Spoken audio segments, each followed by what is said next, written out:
I always get the question,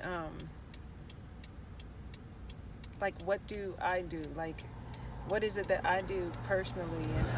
And, I'll tell them, oh, well, I do this, or, I do that, or some of this, some of that. And, I get the sense like there's this, like, magical combination or something that the person is looking for or asking. And it reminds me of how when I'm working with a client and we're devising a plan to follow to improve their fitness levels. And a lot of times, many times it's in reference to nutrition and changing nutritional habits. And it's like I'll take time to assess,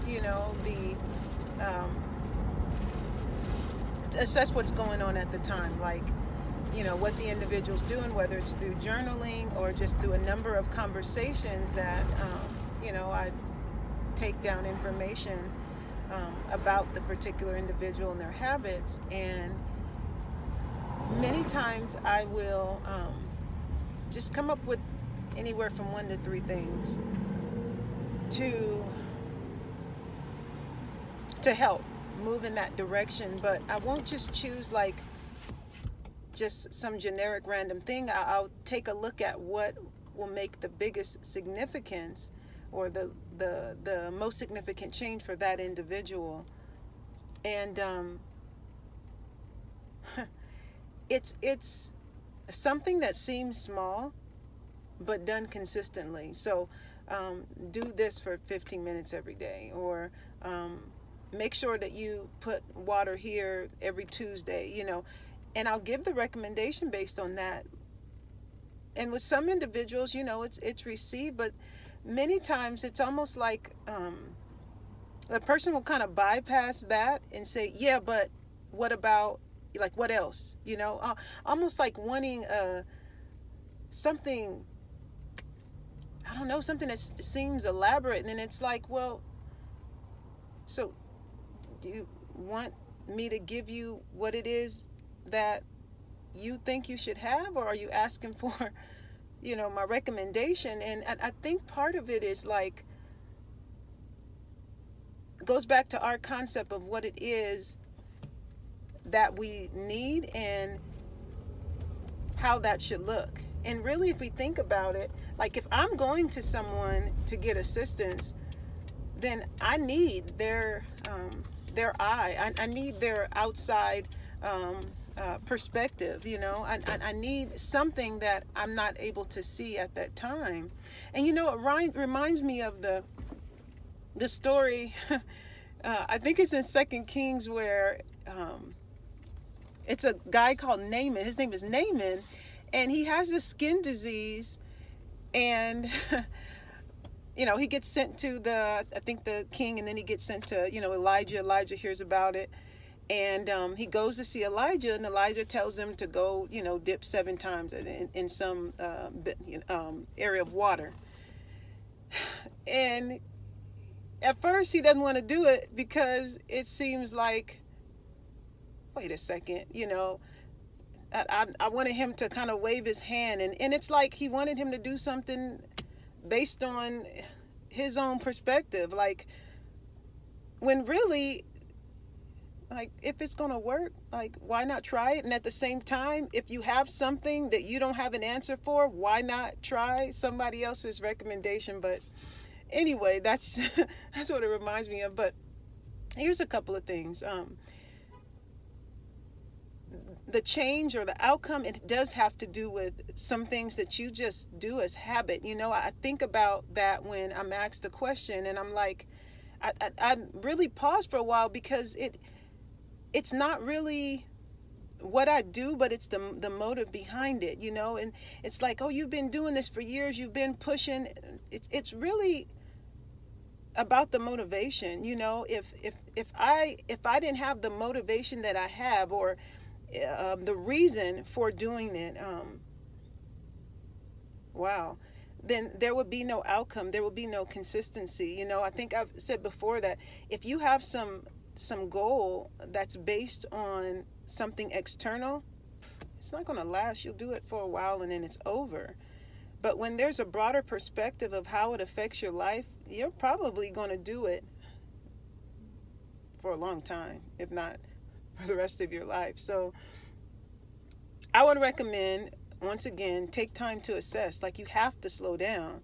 You can't just go on autopilot and, okay, just give me a plan. I'm just going to kind of shut my eyes and then I'm just going to push straight forward and bam, one day I'm going to get there. Well, like over 70%, if I'm not mistaken, close to 90% of individuals that lose weight, you gain it back. Like, no one wants to go back to the place that they don't need to be, and you don't ever have to experience that frustration if we just take the time to assess what's the most significant thing. For example, for me, I remember a time when I did not want to drink water. Like, when I was younger, I remember even a moment when I think I had went for like a couple of days with no water, just drinking juice or whatever it is that I had. And I was like, wow, and this is, before I knew, was into anything I'm into now. But I realized that, and it's possible. So as I, made an intentional effort to change it, I realized that, okay, through assessing, I realized that when I drank water at the beginning of the day, that it was easier for me to drink it for the rest of the day.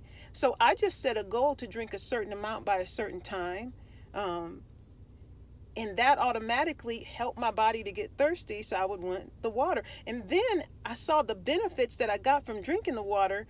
So when I slacked off or maybe didn't drink as much as I needed to, I would have that reminder. My body would help me to crave it, which is excellent when your body's helping you out.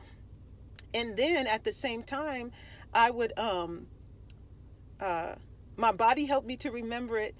And then I would see the outcome or the results, which I didn't like. I wanted the healthier results. So all of those things together helped me to do it. And I would take a bottle of water and I put it right by my bed, and I put one right in the restroom as well, because I knew the places, that I was going to be. And I knew if I put it right in front of my face that I could do that. And so it doesn't seem like a big deal. I could take the gallon of water, which I did at one point.